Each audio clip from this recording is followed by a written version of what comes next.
Okay, so we're going to start this little paragraph again. We had a little bit of a technical difficulty, okay? So we're back on page 7.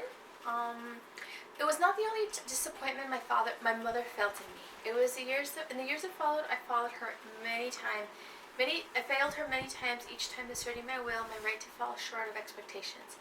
I didn't get straight A's, I didn't become class president, I didn't get into Stanford, I dropped out of college. Unlike my mother, I did not believe I could be anything I wanted. I could only be me. Okay? And there is the culture clash we have, right? Okay, in this country, yeah, you have the opportunities, but if you don't want to take them, you don't have to take them. Okay, what do we tell the kids? It's a free country.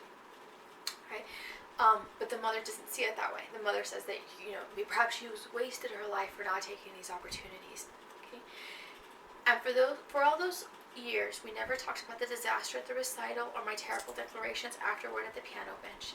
Neither of us talked about it again, as if it were a betrayal that is now unspeakable. And it is, right? To a certain extent, it was a betrayal that is unspeakable, because you're not supposed to bring up dead people like this, okay? This was an incredibly low blow, and the daughter knew it, and she did it anyway. So I never found a way to ask her why she had hoped for something so large that failure was inevitable. Okay? And this is something that a lot of us face up, right, to this impossibility that our parents want us to do something, and yet quite work out that way. Children are going to be children. Children are not little versions of ourselves. Children are their own person. Okay, and the sooner some people remember that, the better it'll be for the child and for the parent. Okay, it's something that I had to learn myself. And even worse, I never asked her what frightened me the most. Why had she given up hope? For after our struggle at the piano, she had never mentioned my playing again.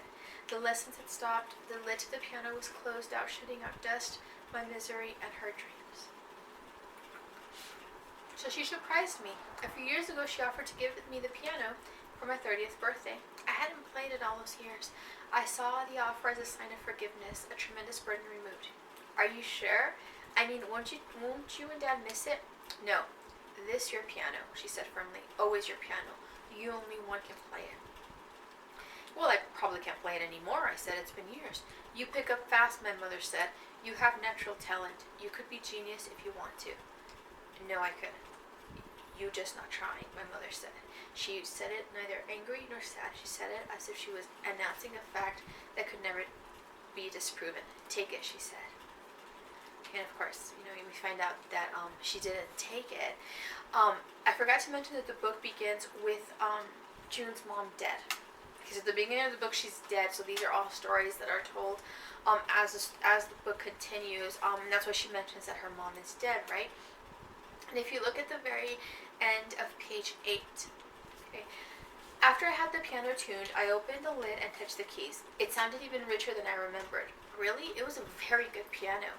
Inside the bench were the same exercise notes with written scales, the same secondhand music books with their covers held together with yellow tape. I opened up the Schumann book to the dark little piece I had played at the recital.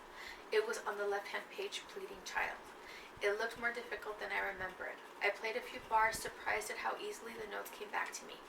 And for a time, or so it seemed, I noticed the piece on the right-hand side. It was called Perfectly Contented. I tried to play this one as well.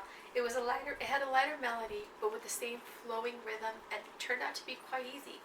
Pleading Child was shorter, but slower. Perfectly Content was longer, but faster. And after I played them both a few times, I realized they were two halves of the same song. Okay, and I really like this ending because June and her mom were exactly alike in their own thoughts, right? Her mom was just staunch that her daughter had to be this prodigy, this genius, and that was it. And June, with her thoughts of, no, I can't do it, I don't want to do it, this isn't China, I'm not going to listen to you. When honestly, both could have just been together, and it could have worked. Okay, June could have tried her best at something. Her mom could have sort of backed down a bit. June could have tried a little harder, and it would have been perfect. The Pleading Child could have been perfectly contented. Okay, and I really do enjoy this story, and I hope you all did as well. Amy Tan, as I said, is fantastic, and you all should really, really read the Joy Luck Club. It's one of the books that I think I talked about in class.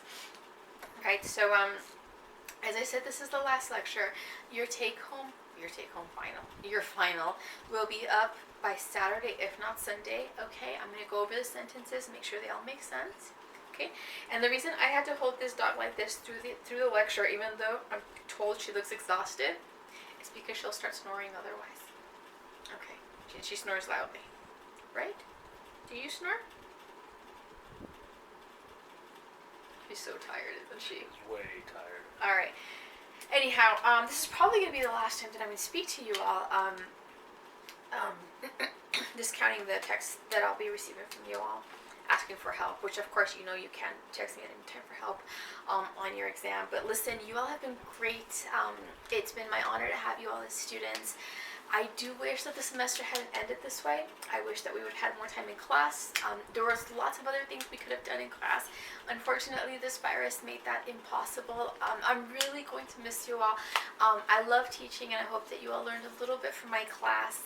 As always, my cell phone is there if you need me. So yeah, good luck on your finals, okay? And I'm proud that you all did so well during this incredibly difficult time, okay? I'll be posting up a cute little meme for you all so you all can see and remember how proud I am of each and every one of you, okay? So good luck on your finals, and I hope to see you all around, okay? Bye. Say bye. Say bye. Say bye-bye. Bye-bye. Do you want to say bye-bye? Your floppy ears. Say bye-bye. Bye-bye. Okay.